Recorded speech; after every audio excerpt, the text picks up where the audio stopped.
Bienvenue à Saint-Maur-du-Désert, dans les plaines de Mazerolles. Nous sommes ici en bordure de l'Erdre, sur un marais à vocation tourbeuse d'un peu plus de 750 hectares dont nous exploitons et avons fini d'exploiter une centaine d'hectares sur une trentaine d'années. Alors Florantes est un groupe familial. Nous fabriquons des supports de culture. Donc en fait, ce sont des produits qui, en pot, permettent de cultiver tout type de plantes, en appartement ou en extérieur, dans le jardin. Et donc nous sommes les spécialistes en fait des supports hors sol. C'est ce qu'on appelle communément du terreau ou des produits de paillage ou des fertilisants organiques. Nous sommes aujourd'hui le leader national dans ce métier.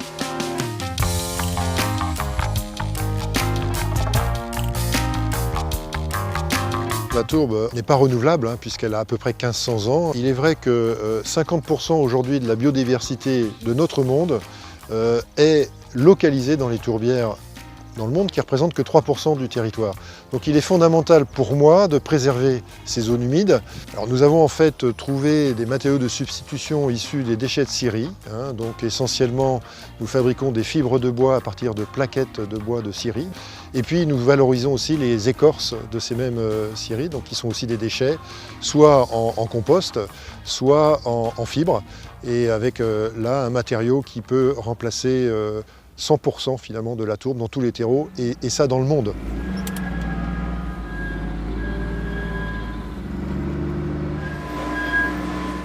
Alors très clairement, afin d'optimiser notre bilan carbone, on a pris conscience que 43% de nos émissions carbone, c'était du transport, à la fois sur nos matières premières et nos produits finis. Et donc on s'est lancé dans une augmentation finalement de nos sites pour réduire nos rayons d'action au niveau transport.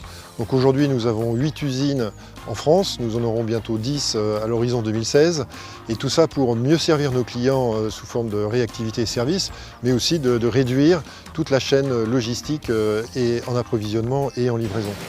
Le second point a été aussi de réduire les engrais chimiques par des engrais organiques. Donc nous avons là aussi investi dans une usine dans la région angevine. Et puis enfin, c'est de limiter l'usage de produits phytosanitaires, donc d'avoir recours aux biostimulants, donc à ces micro-organismes qui permettront, je l'espère, de limiter les maladies des plantes de façon naturelle.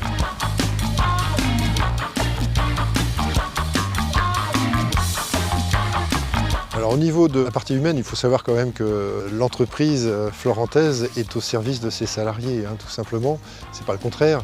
Et donc nous réfléchissons collectivement à où nous voulons aller ensemble.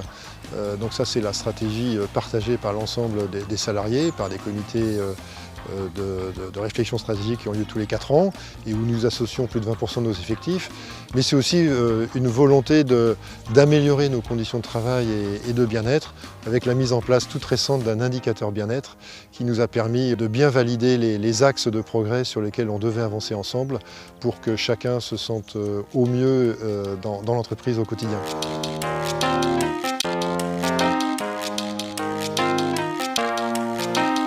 Florantes aujourd'hui c'est 120 collaborateurs et une direction assez originale puisque notre comité de direction est à 50% constitué de femmes, je dirais même à plus de 50% aujourd'hui. Écoutez, le sens, je serais tenté de dire, c'est de sauver le monde. Nos prochaines innovations iront vers des produits aux émissions carbone neutralisées. Nous y travaillons déjà depuis plus de 3 ans.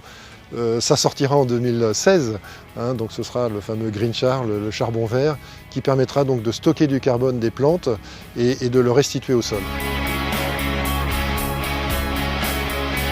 Aujourd'hui, cette politique donc, de développement durable nous a permis de fortement croître nos effectifs, notamment par rapport à des postes d'ingénieurs pour constituer notre pôle de recherche et développement. Cela nous a aussi permis d'avoir une politique internationale. Donc aujourd'hui, nous avons 5 personnes dédiées à l'export dans l'entreprise. Nous venons d'ouvrir notre premier site en Chine. On en a 2 à ouvrir d'ici 3 mois. Donc c'est vraiment très important. Et donc ça nous donne une accélération de notre développement qu'on n'avait pas imaginé il y a seulement 2 ans.